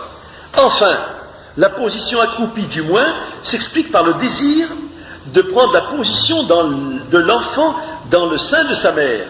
Il s'agit de se recueillir en soi-même pour se préparer au retour dans la terre originelle, dans l'utérus primitif d'où sont sortis tous les êtres, de manière à ôter la mort qui délivrera l'âme lumineuse enclose dans la matière du corps.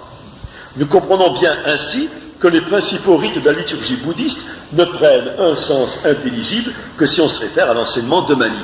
Et c'est tout l'enseignement de Puech sur les manichéens. Il a écrit un livre remarquable dans lequel, d'année en année, il montre comment la découverte, la traduction de ces manuscrits manichéens des monastères bouddhistes montre la correspondance parfaite entre l'enseignement des bouddhistes actuels et l'enseignement de Mani d'autrefois. Le bouddhisme, c'est pas autre chose que la gnose d'Asie, tout simplement. Et c'est la gnose manichéenne. Quatrièmement, le bouddhisme tibétain. Voyez. Second emprunt au christianisme. Je ne finirai pas mon travail, parce que j'en ai encore pour moi autant de temps, alors je ne finirai pas. Second emprunt au christianisme. Le père Huc, au cours de son voyage dans la Tartarie, le Tibet et la Chine au siècle dernier, n'a pas été peu surpris de rencontrer dans le culte des lamas la crosse, la mitre, la dalmatique, la chape, le flagellum, la bénédiction donnée en étendant la main sur la tête des fidèles, un service à deux cœurs avec sermon, psalmodie, litanie, génuflexion, le culte des reliques, l'emploi de l'eau bénite, les exorcismes, le rosaire, la sonnette, les cloches, l'encensoir, les autels décorés avec des fleurs, des images, par exemple une femme portant une couronne sur la tête et un enfant dans ses bras, foulant même aux pieds un dragon. Oui, tout y est, Il a reconnu également une description figurée d'un vrai purgatoire où les démons tourmentent les défunts dans des cercles qui rappellent l'enfer de Dante. J'ai mis en parenthèse encore une autre source de Dante, après Ibn Arabi, les bouddhistes. Et si je voulais tout dire sur Dante, je dirais que Ibn Arabi, qui est un soufi musulman, en fait c'est un bouddhiste. Et je l'expliquerai dans un chapitre que je ferai écrire bientôt sur l'islam, que les soufis musulmans sont tous, non pas musulmans, mais bouddhistes. Et qu'ils ont fait passer le bouddhisme dans l'islam. Ce que j'expliquerai une autre fois. Et donc Dante s'est contenté de transcrire un livre écrit par un soufi musulman, Ibn Arabi, et qu'il a transcrit en italien, et ça a fait donc la communauté de Dante. Des processions à l'intérieur et à l'extérieur des temples, les moines subissent un noviciat, reçoivent une ordination, ils font vœu d'obéissance, de chasteté et de pauvreté, ils pratiquent la confession, se rasent la tête et vivent dans des monastères sous la direction du supérieur. Il existe également des couvents de femmes. À la tête de l'église se trouve un pape, le Dalai Lama, assisté de cardinaux qu'on appelle les Tchouktous. Le père Huc nous explique que ces adaptations sont faites directement sur l'église romaine à la suite de relations qui s'établirent au XIIIe siècle entre l'Empire mongol et les chrétiens d'Occident. L'auteur de ces emprunts serait ce Tsong Khapa, qui fut peut-être même le véritable fondateur du lamaïsme, et donc des lamas tibétains. La ressemblance entre les rites chrétiens et bouddhistes a été signalée à cette époque, au XIIIe siècle, par un Jean de Ruysbroek, qui n'a rien à voir avec le mystique, qui visita les États du Grand Khan. Il établit nettement la différence entre les Sarrasins, ce qu'on appelle jamais les musulmans, toujours Sarrasins, les Nestoriens, qui sont les chrétiens d'Asie, et les idolâtres, c'est-à-dire les bouddhistes. Pénétrant dans un temple bouddhique des Ouïghours, il s'écrit, quand j'entrais dans leur temple, il me semble avoir des prêtres francs. Francs égale chrétiens. En Asie, les chrétiens sont tous des francs. Le culte de Krishna. Troisième emprunt au christianisme, le culte de Krishna. Le bouddhisme a aussi pénétré fort avant dans l'Inde au cours du Haut Moyen-Âge. Or, Bouddha condamnait les castes. Il proclamait l'égalité de tous les hommes. Il accueillait également le prince et le paria. Le brahmane, haut disciple, est né d'une femme, tout comme le Chandala, le dernier des humains, à qui il ferme les portes du salut. Et là, Bouddha avait raison, c'est une formule chrétienne. Et les brahmanes opposèrent d'abord au bouddhisme, envahissant le culte sensuel et joyeux de Vishnu, déjà très répandu, bien avant eux, bien avant les brahmanes, et le rendirent plus populaire encore en identifiant le dieu avec le héros fameux des grandes guerres, Krishna. Dans le Rig Veda, Krishna signifie noir, et désigne les démons ennemis d'Indra, le zeus indien. Puis Krishna fut représenté comme le héros des grandes guerres pour symboliser de nouveau et rendre populaire la religion des brahmanes, menacée par l'invasion du bouddhisme.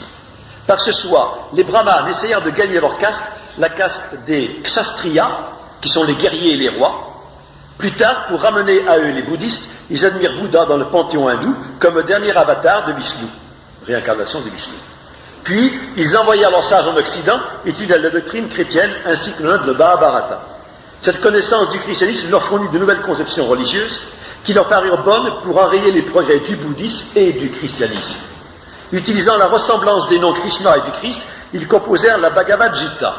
Ce mythe de Krishna prit tout son développement au cours du Moyen-Âge, depuis le XIIIe siècle jusqu'au XVIIIe siècle de notre ère. Les Puranas sont les livres religieux qui décrivent les cérémonies et les rites des fêtes destinées à célébrer la naissance de Krishna. On y montre Krishna naissant, porté sur le sein de sa mère, dans une cabane de berger, entouré de pasteurs, puis le voyage de Nanda et de son épouse Mathura pour payer la tribu, la présence des bœufs et autres animaux domestiques dans la cabane de naissance, la guérison de la bossue qui s'appelait Kuja, qui avait répandu du parfum sur la tête de Krishna, puis on y ajoute quelques épisodes empruntés à la fuite de Bethléem, au massacre des innocents, au miracle de l'enfance, une tentation, une transfiguration, etc.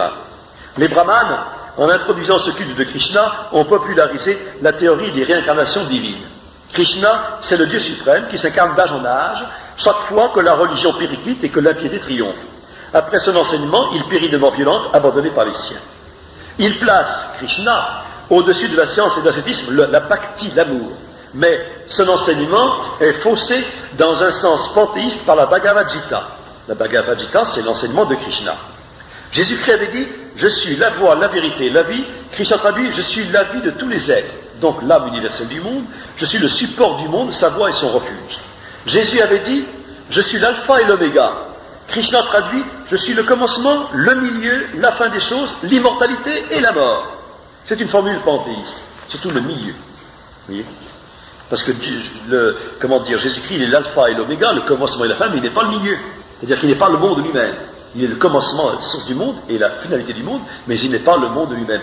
Or, les gnostiques, depuis toujours, ont rajouté le milieu. Je suis le commencement, le milieu et la fin, c'est emprunté au texte de Hermès Trismégiste. Vous voyez, ces textes-là. Je l'avais expliqué dans mon livre déjà précédemment. Jésus-Christ avait dit, je sais d'où je viens et où je vais, mais vous ne savez ni d'où je viens ni où je vais. Krishna traduit, j'ai passé par bien des naissances, donc c'est la métempsychose, toi aussi, tu as passé par bien des naissances, je les connais toutes, tu ne les connais point. Krishna enseigne le respect des castes et l'absorption finale dans la divinité.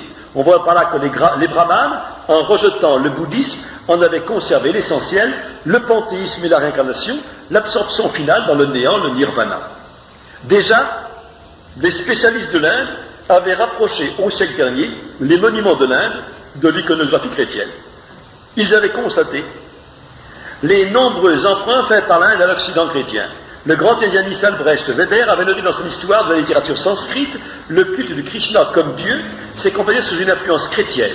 Angelo de Gubernatis, indianiste italien, écrivait lui aussi « Dans la mythologie brahmanique, c'est une des plus belles transformations de la divinité à laquelle a pu contribuer la connaissance du Christ parvenu jusqu'à l'Inde et qui me paraît comme avoir fourni à Krishna, avec une partie de sa doctrine, différents épisodes de sa vie. » Dans l'encyclopédie indienne. On le voit, les vrais savants vont chercher l'imitation en Inde, c'est l'Inde qui a copié l'évangile, et non le contraire. Krishna est une invention moderne, due au souci que les brahmanes ont pris de récupérer Bouddha et Jésus-Christ pour rester maîtres des basses castes attirés par l'enseignement des missionnaires. Tout ça s'est fait au XVIe siècle, à l'époque où les missionnaires ont pénétré aux Indes. Enfin, on a prétendu récemment que les hindous connaissaient la Trinité. Or, cette conception est tardive chez les brahmanes. Elle remonte seulement au Purana, écrit au cours du Moyen-Âge, et imitée du dogme chrétien défiguré, comme le dit très exactement Angelo de Gubernatis. Ils ont admis Vishnu et Shiva dans un groupe suprême où ils ont introduit leur Brahma. Vous voyez, ils enseignaient à leurs disciples que ces trois noms ne désignent que des formes ou des manières d'être de la divinité. Ils ont appelé le mot de Trimurti, triple forme. Vous voyez, dans Murti, vous avez la racine de morphe, qui veut dire forme en grec, oui. C'est un vocable récent, moderne, destiné à donner une couleur savante et occidentale à leur enseignement. Par tout l'exposé qui précède, nous voyons bien que l'Asie a reçu son inspiration religieuse du christianisme, mais d'un christianisme défiguré par la gnose manichéenne. René Grousset, par exemple, dans son bilan de l'histoire, a tout à fait raison de montrer les interférences nombreuses et suggestives entre l'art religieux de l'Inde et celui de notre Moyen-Âge chrétien. Il nous retranscrit des paroles attribuées au Bouddha qui semblent inspirer les évangiles. Faire un peu de bien vaut mieux qu'accomplir des œuvres difficiles. Si on voulait comprendre le fruit des aumônes, on ne mangerait pas sa dernière bouchée de nourriture sans en avoir donné. L'homme parfait n'est rien s'il ne se répand pas en bienfait sur les créatures, s'il ne console les abandonnés. Ma doctrine est une doctrine de miséricorde, c'est pourquoi les heureux du monde la trouvent difficile. Il y a un sacrifice plus aisé que le lait, l'huile et le miel, c'est l'aumône. Au lieu d'immoler les animaux, laissez-les aller. Avec le souci encore des animaux qui sont encore des êtres divins. Mais nous ne pouvons suivre René Grousset quand ils expliquent que ces paroles sont par avance évangéliques et qu'elles marquent une position d'attente en pressentiment de la charité chrétienne. Si nous pouvons affirmer que le Bouddha, l'illuminé, n'est autre que Mani, il est bien évident que son enseignement est inspiré en partie par les évangiles. Un évangile déformé par la gnose, vous voyez. J'hésite à aller plus loin, parce que dans la suite de mon texte, je montre l'influence de ce bouddhisme manichéen sur le taoïsme, sur Confucius, Lao Tzu et le taoïsme. Je montre l'influence sur le shintoïsme au Japon, vous voyez. Je montre les conséquences sur l'ensemble de l'Asie, de l'expansion du bouddhisme à travers l'Asie. Dans une partie suivante après ça, je montre comment les missionnaires chrétiens, surtout les juifs au XVIe siècle, ont repris contact avec le bouddhisme. Vous voyez, et je cite complètement avec des commentaires, des dialogues de missionnaires chrétiens avec des bouddhistes au XVIe siècle. C'est important. Et dans une deuxième partie que j'appelle une gnose aller-retour, je montre comment, à partir du début du XIXe siècle, vous voyez, on a créé la mode du bouddhisme en Occident. Ce sont les francs-maçons qui l'ont fait, j'explique pourquoi d'ailleurs. Vous voyez, et qu'ils ont répandu la mode du bouddhisme dans tout l'Occident dès les années 1820-1830, dès la restauration musique, grâce aux sociétés savantes anglaises de Calcutta, qui ont répandu un brahmanisme et un bouddhisme sous forme d'une mode intellectuelle et religieuse dans l'ensemble de l'Occident jusqu'à aujourd'hui. Vous voyez, étant bien entendu que le dernier avatar du bouddhisme, c'est le nouvel âge, comme vous dites.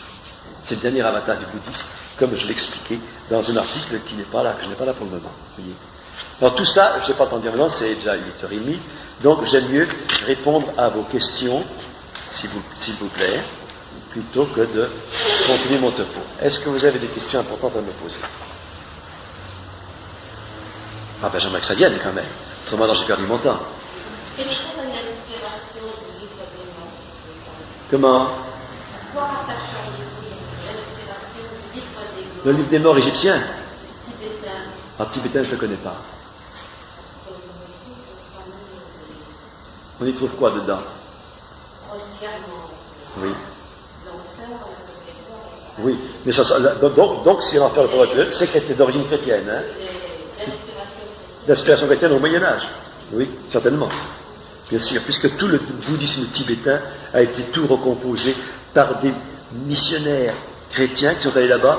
Je n'ai pas bien compris comment. Enfin, le père Hugues lui-même qui en parle longuement dans ses récits de voyage, là-bas, lui-même ne voit pas. Il a vu le résultat. Il peut penser que ces missionnaires voulaient convertir par les rites les bouddhismes au christianisme. Ce missionnaire n'a pas bien compris la différence qu'il y a entre le bouddhisme et le christianisme aussi, hein, qu'il a cru retrouver au Tibet des chrétiens, alors que c'était quand même des bouddhistes et pas des chrétiens. Et remarquez que même Saint François Xavier a fait des erreurs sur le bouddhisme. Je lui raconte dans la partie. Saint François Xavier au Japon, il a fait des erreurs sur le bouddhisme. Il a été tenté par le bouddhisme. Il a du mal à comprendre la différence entre bouddhisme et christianisme. Puisque les moines bouddhistes, c'est nous sommes chrétiens, c'est nous qui sommes chrétiens.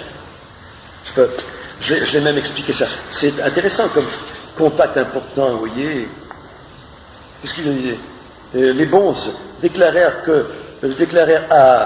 à Saint François Xavier que les dieux des barbares du Sud, c'était les barbares du Sud, les Européens bien sûr, n'étaient autres que leur propre Dieu, et que le christianisme, c'était une secte bouddhiste, il en disait. Vous voyez, c'est vraiment l'inverse. Vous voyez. Entre vous et nous, disait-il à Xavier, il n'y a que la différence du langage. Notre foi est la même. Vous voyez. Alors ils ont accueilli le frère étranger. C'est un frère bouddhiste pour eux, le missionnaire chrétien. Ce frère étranger, de la façon la plus aimable, il l'invitèrent dans leur couvent, ils lui firent des réceptions solennelles à Saint François Xavier. Et quelques bons, même passés en christianisme, se firent baptiser par Xavier. Et Saint François Xavier a eu du mal à comprendre que ce n'était pas un christianisme du tout. Vous voyez. Alors là, il y a un dialogue avec un Angiro dans lequel qu'il a converti, qu'il explique ce que c'est que le bouddhisme. Mais nous sommes déjà chrétiens, nous, au Japon. Nous avons tous des rites chrétiens. Ce sont des rites bouddhistes. Voyez. Et très souvent, plusieurs fois, aux Indes, la même chose. Des missionnaires, quand ils arrivent au départ aux Indes, j'ai aussi des renseignements par le Père Land qui raconte l'Inde sacrée, que les missionnaires, lorsqu'ils arrivent aux Indes, ils ont l'impression de se trouver pas dans les temples Shiva, etc., mais dans les temples bouddhistes, quand il en reste encore, se pourrait se trouver dans des rites et des attitudes chrétiennes. C'est donc bien que ça vienne du christianisme, tout ça. Voyez. Donc là, c'est un autre problème que je pourrais... Oui, là-bas.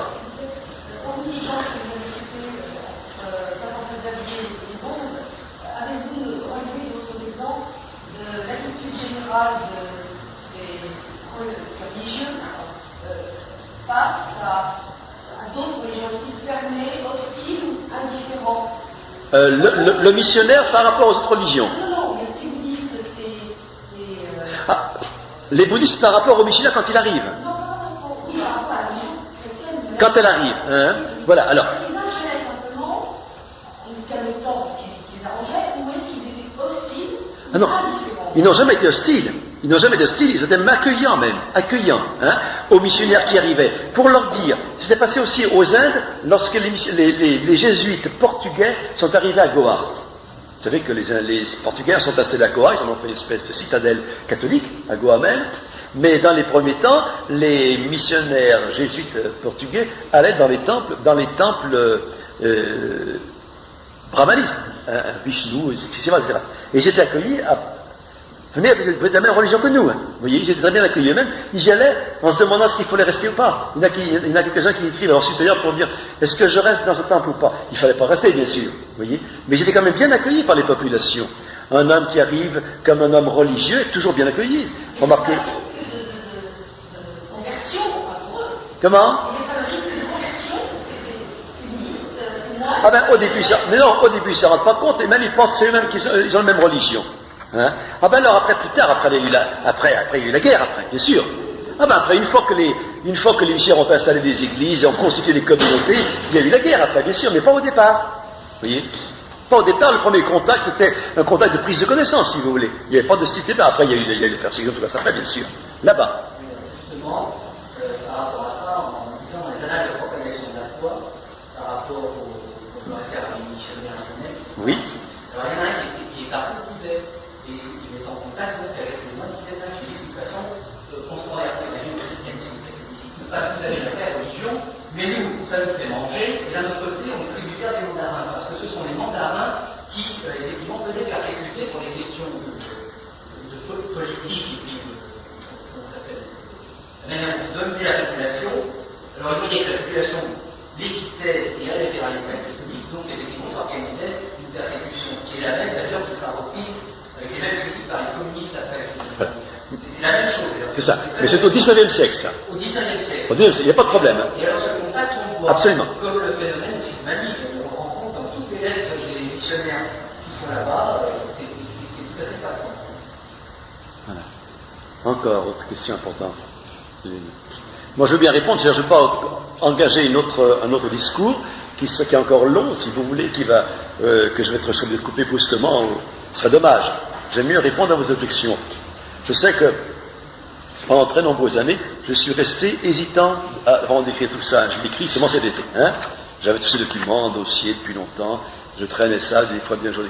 Hésitant parce qu'il y avait des obstacles, des espèces de pierres d'achoppement dans l'esprit qui m'empêchaient de conclure comme je voulais le conclure tout cela. En particulier des monnaies d'un roi Asoka. Les monnaies d'un roi Asoka qui portaient le roi Asoka d'un côté puis le Bodo de l'autre, c'est pas donc le Bouddha, vous voyez, et qu'on attribuait au IIIe siècle avant Jésus-Christ, en disant que le roi Asoka a vécu au IIIe siècle avant Jésus-Christ. Jusqu'au jour où j'ai vu dans un article de revue un érudit qui me disait mais c'est pas vrai, les rois Asoka c'était le nom général pour les rois des pays cités par, et il y en avait jusqu'au IVe siècle après Jésus-Christ. Alors l'attribution de la pièce de monnaie à telle époque, c'était faux. Il y a encore aussi un discours d'un Milanda, dans lequel le roi Milanda se convertit au bouddhisme parce qu'il est par un disciple du Bouddha, n'est-ce pas?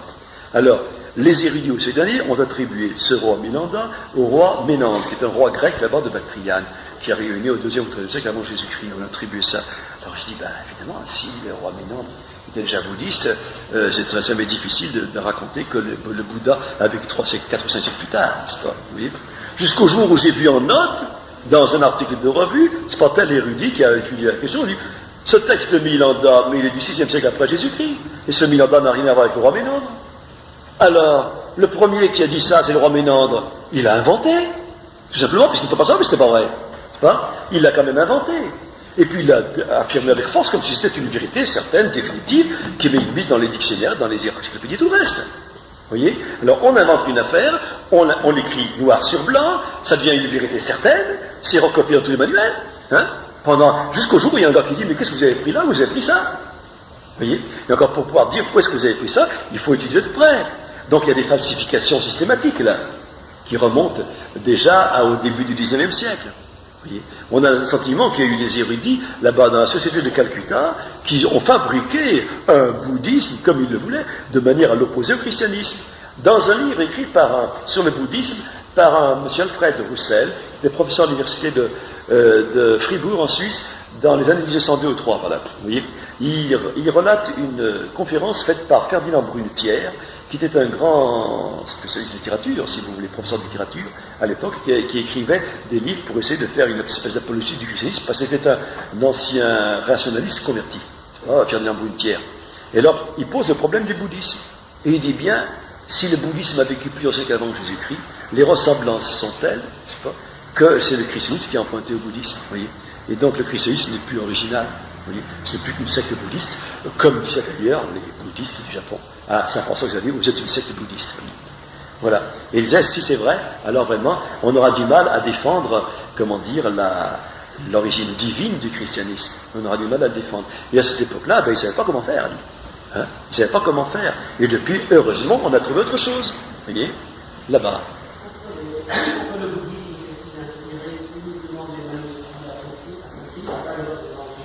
Voilà, c'est le cas de toute la gnose. Vous voyez, les gnostiques, moi j'explique ça, les gnostiques dans les premiers siècles de l'Église, ils ont fabriqué leur propre texte. Ils n'ont pas accepté les évangiles canoniques, vous voyez, parce que les évangiles canoniques s'opposaient à leur interprétation de la religion comme ils voulaient l'enseigner. Hein. La religion gnostique avait besoin de ces textes. Alors ils ont fait l'évangile de Thomas, hein, ils ont fait les évangiles d'Alphonse, l'évangile de Saint Jacques, l'évangile de Saint Barnabé, qui sont publics, on les connaît. Hein. Ce sont les évangiles apocryphes qui ont été publiés, qu'on connaît très bien, qui sont des évangiles gnostiques, dans lesquels on a réécrit la vie du Christ de manière à la faire correspondre, bien sûr, à l'enseignement des gnostiques. Vous voyez, le cas de l'évangile de Thomas est merveilleux, parce qu'il a été exposé en détail par Jean d'Orès, c'est pour ça que je m'en étais servi, montrer comment on emploie les paroles propres de Jésus-Christ, les réelles, hein, celles qui sont des canoniques, et on leur fait dire le contraire de ce qu'ils disent. Vous voyez, par toute une espèce d'interprétation symbolique qui est rajoutée par derrière. Et alors, on s'aperçoit que tous les gnostiques et les maniciens, ils font toujours référence à leurs évangiles à eux. Mani, il fait des références aux évangiles gnostiques, mais les 4 évangiles canoniques sont exclus. On le verra de la même façon pour l'islam. Hein. Tous les emprunts faits par le Coran à l'évangile sont empruntés à l'évangile de Jacques, à l'évangile de Saint Barnabé et à l'évangile de l'enfance. Et c'est aux mêmes évangiles que les maniciens ont emprunté leurs emprunts. Oui. On va voir là. On va voir, moi, je n'ai pas encore rédigé mon texte, je ferai cet été, je pense, j'ai quand même pas mal de documents. On va voir là qu'il y a une nouvelle origine de l'islam qui n'est pas bien connue. Mais je sais qu'actuellement, Bruno Bonema travaille dessus et qu'il a déjà remarqué tout ça. Vous voyez, que le rédacteur du Coran, c'est aussi un moine syrien. C'est écrit en Syrie, mais pas du tout en Arabie. Vous voyez, fait pour les Arabes qui vivent en Syrie. Oui. Alors ça, c'est une chose qu'on expliquera. Oui.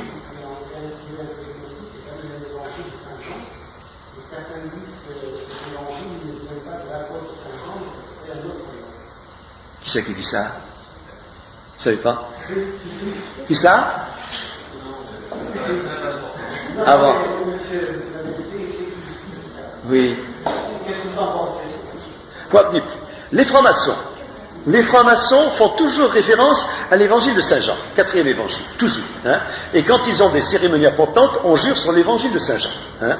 Et ils ont beaucoup de loges, s'appelle la loge de Saint Jean, etc. Vous voyez, Saint Jean.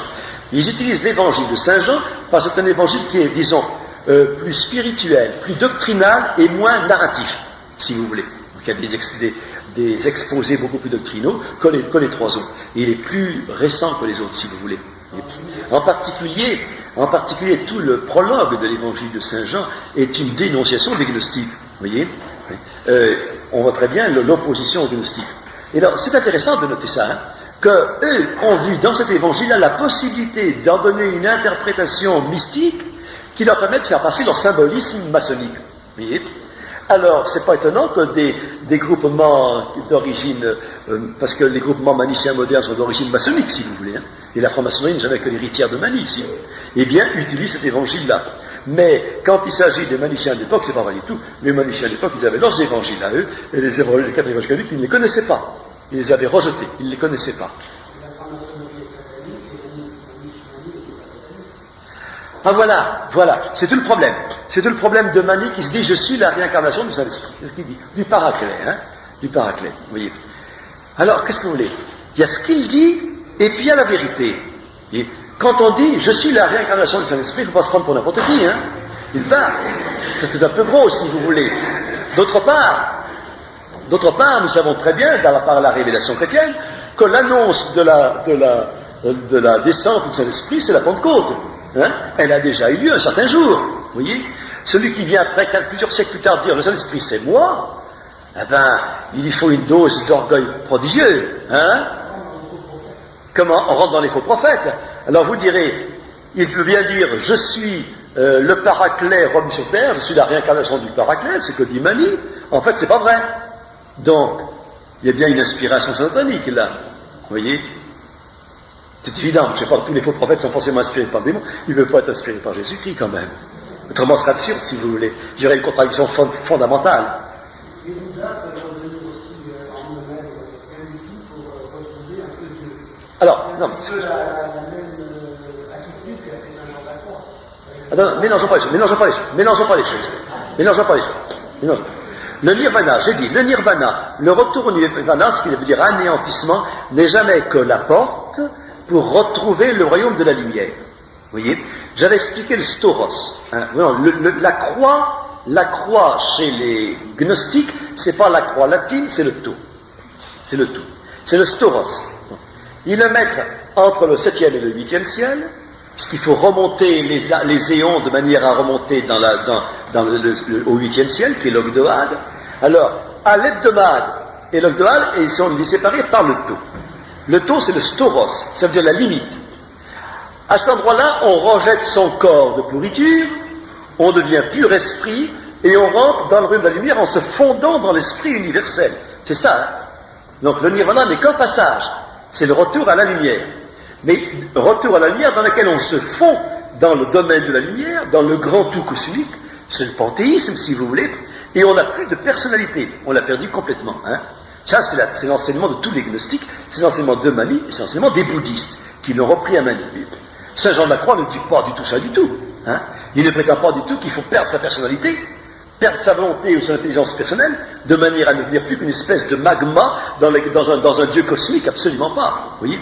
Ça n'a aucun rapport, même s'il y a des formules, des textes, des phrases qui paraissent ressembler au bouddhisme. Vous voyez? Elles ne ressemblent qu'en apparence, parce qu'en réalité, elles ne donnent pas du tout le même enseignement. Hein, vous êtes bien d'accord là-dessus? Là, vous faites attention à ces choses-là. Hein? Parce qu'aujourd'hui, vous avez des néognostiques qui vous emploient les formules mystiques de Saint Jean de la Croix, Sainte Thérèse d'Avila et compagnie pour faire pénétrer la gnose elle-même panthéiste, vous voyez, dans l'esprit, et qui s'en servent avec un art remarquable. Vous voyez, j'ai déjà plusieurs fois ça. C'est une chose à laquelle il faut faire attention aussi. Vous voyez? Qu'est-ce que ça fait la croix orientale? Ah ben non, la croix des Nestoriens, c'est une croix avec 4 branches quatre taux, c'est ça, oui, si vous voulez, oui. Si vous voulez, c'est quand même une véritable croix, hein. C'est la croix grecque ressemble. Ça n'a rien à voir avec ça, non, absolument pas. Pas avec le taux, le stauros des gnostiques. Par exemple, dans une basilique gnostique, chrétienne gnostique à Rome, vous voyez, Jérôme Carcopino a décrit cette basilique. C'est une basilique souterraine, une hypogée gnostique à Rome, tenue par des adorateurs du serpent, hein, qui s'appellent les Naasènes, Ophitunacènes, dont j'ai mis une image dans mon premier livre. Mais une autre que je n'ai pas mise, il y a une croix. Il a une croix latine. Alors, les érudits qui ont vu ça, ils disent, mais ça c'est une hypogée chrétienne, puisqu'il y a une croix. Mais cette croix, elle n'est pas comme devant au milieu, elle est sur le côté et en hauteur. Et Jérôme Carcopino, qui connaissait bien l'enseignement des gnostiques, a dit, ça c'est le stauros. Toujours sur un côté, en hauteur. c'est-à-dire entre du 1er au 7e siècle et le 8e, n'est-ce pas, passé, toujours sur le côté en hauteur. Si vous regardez aujourd'hui un certain nombre d'églises, vous avez cette croix, non pas au milieu fixe, mais sur le côté, un peu en hauteur, avec un plan incliné. Avec un plan incliné. Je l'ai vu, l'église de Point du Jour. Je l'ai vu, l'église Saint-Sacrement. Ce symbole-là. Vous avez une croix latine qui est posée sur un côté, à gauche en général, avec un grand plan incliné pour monter dessus. Eh bien, ça, c'est un thème gnostique. C'est le thème du Stauros, si vous voulez. Comment? C'est l'influence, bien sûr, des modernistes qui sont des gnostiques, n'est-ce pas, qui cherchent à mettre dans les églises des symboles gnostiques, comme celui-là. Le fait de mettre la croix sur le côté, et non pas au centre de l'autel, sur le côté. Ça, c'est protestant. Les protestants le faisaient déjà depuis longtemps, ça. Vous avez ici le retour du Stauros, la disparition de la vraie croix, et le Stauros sur le côté. Ça, c'est un thème gnostique depuis toujours. La croix. Alors la croix gammée existe là-bas. Alors la croix gammée, c'est autre chose. C'est pas une croix du tout. C'est pas une croix du tout, la croix gammée. C'est la roue. C'est la roue. C'est la roue universelle des choses. C'est-à-dire que là, il y a deux croix gammées. Le gamma à droite, qui tourne dans un sens, et puis la croix gammée à gauche. Qui ont deux noms différents d'ailleurs, qui tournent dans un sens. C'est la roue. C'est la roue de la réincarnation. C'est le symbole de la réincarnation chez aux Indes. Vous voyez. Alors des croix gammées, il y en a eu partout. Il y en a eu même dans les catacombes chrétiennes, il y en a eu en Égypte, il y en a eu partout. L'origine de la croix gammée, c'est pas une croix, en tout cas, c'est pas du tout une croix chrétienne, absolument pas. Alors l'origine, je sais pas, je saurais pas vous dire. Peut-être que vous savez quelque chose.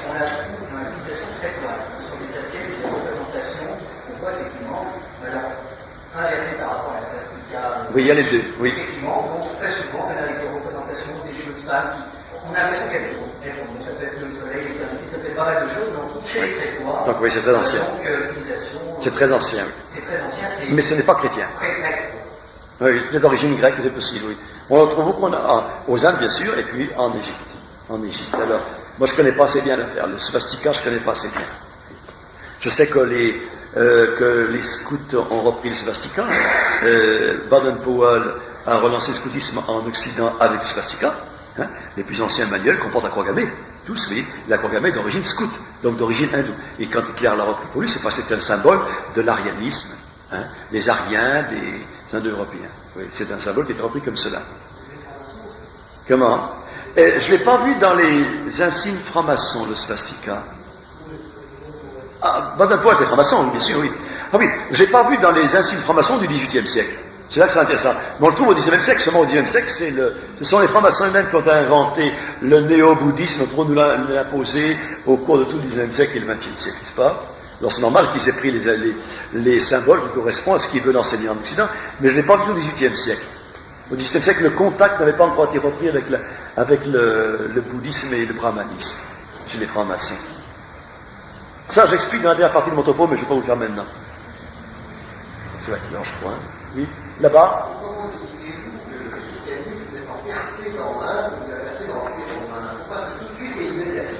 Voilà. On a une fausse idée du manichéisme à cause de Saint Augustin. On connaît le manichéisme pratiquement essentiellement par Saint Augustin. On ne le connaît pas autrement. Pourquoi? Parce que Saint Augustin était manichéen pendant 10 ans, qu'il connaissait bien le manichéisme. Le manichéisme qu'il a pratiqué lui-même en Occident, en Afrique et en Italie. Vous voyez, il était en contact avec les évêques manichéens de son temps, les évêques de Syrie. Vous voyez. Mais le manichéisme a pris deux formes différentes, et c'est ce que Puech a bien vu. En Occident, les sectes gnostiques manichéennes se sont heurtées à la grande église chrétienne, grecque ou latine. Ils avaient en face d'eux des évêques qu'ils connaissaient très bien. À commencer par Saint Irénée, qui est le premier qui les a dénoncés avec énergie. Oui, et ces évêques-là les ont dénoncés avec énergie tous les chrétiens. Il n'est pas qu'ils sont rentrés dans les sectes manichéennes ou gnostiques. Ce qui fait que les manichéens d'Occident sont devenus une secte secrète. Ils ont construit des petites communautés à part, séparées. Ils n'ont pas pu faire une grande église. Vous voyez. Lorsqu'ils sont partis, lorsque Mani est parti en Asie centrale, il n'y avait pas d'église chrétienne, en face de lui, il n'y avait rien du tout. Il y avait des populations dispersées, semées un peu de partout. Il a pénétré comme dans du beurre, si vous voulez, sans aucun obstacle. C'est là qu'il a construit ces grands monastères, ces monastères bouddhistes, qu'il a lancé les monastères, les grandes églises, parce qu'il n'y avait pas d'obstacle. Il n'avait pas eu de peine à convertir tout ce monde-là, qui était un monde prêt à accepter l'enseignement qu'il avait donné. Vous voyez. Alors, ce qui fait qu'en Asie, le manichisme a pris une tournure de la grande église, avec évêque, avec hiérarchie, avec cérémonie liturgique compliquée. Ce que les maniciens n'ont jamais pu faire en Occident. Parce qu'en Occident, ils se heurtaient à l'installation d'une église grecque et latine qui était fortement installée à cette époque, au IIIe siècle. Au IIIe siècle, tout le monde occidental était chrétien. Vous voyez, la latine ne l'était pas à cette époque-là. Et c'est lui qui a pénétré là-bas, dans un monde fermé. Je pense que le grand obstacle à l'expansion du christianisme nazi, c'était les Perses. C'était les Perses. Il s'est trouvé qu'au IIIe siècle, IVe siècle, lorsque l'Empire est devenu chrétien, si vous voulez, les empereurs romains, ou byzantins, ou grecs, n'ont jamais pu percer dans le royaume. Le royaume perse est un obstacle infranchissable. Vous voyez. Et les chrétiens de Perse, vous voyez, qui étaient ce qu'on appelle les Nestoriens, qui sont les vrais chrétiens de Perse, ont subi une persécution permanente. Ils n'en sont jamais sortis. D'autant plus forte qu'ils étaient considérés comme des espions au service des Romains, puisque les armées perses et les armées romaines étaient en conflit quasiment permanent. Et jamais les empereurs romains n'ont pu arriver à conquérir la Perse. Ce qui fait que la Perse a été un obstacle infranchissable pour que les chrétiens puissent passer en Asie. Ils n'ont pas pu passer à cause de cela, à cette époque-là. Voyez. On pourra dire la même chose à partir de l'islam. L'islam qui va s'installer dans tout le bassin méditerranéen va être le grand obstacle à l'expansion des chrétiens du monde. Hein. C'est l'islam qui va être le grand obstacle. Pour aller en Asie, pour aller en Afrique, c'est impossible. Parce que l'islam a fait un barrage prodigieux contre le christianisme. C'est pour ça qu'il a fallu attendre la découverte d'Amérique, et puis les Portugais, les Espagnols, et puis les grandes découvertes maritimes, pour arriver à contourner l'islam et à aller convertir le reste du monde. Eh bien, la Perse a fait le même rôle que les musulmans au cours des premiers siècles de l'ère chrétienne. Ça fait le grand obstacle, c'était la Perse. Si vous lisez les récits de martyrs chrétiens en Perse, c'est épouvantable. Jamais les Romains n'ont persécuté les chrétiens comme l'ont fait les Perses. Jamais. Les plus grands martyrs sont en Perse, ne sont pas dans l'Empire romain. Sur l'Empire romain, il était plutôt favorable aux chrétiens. Ils n'ont jamais beaucoup persécuté, les chrétiens, en fait. À part des violences sporadiques et violentes. Pendant quelques années, on massacre tous les chrétiens d'une région, jamais dans tout l'Empire entier. Mais ici ou là, vous voyez. Parce qu'il y a un proconsul qui veut faire du zèle.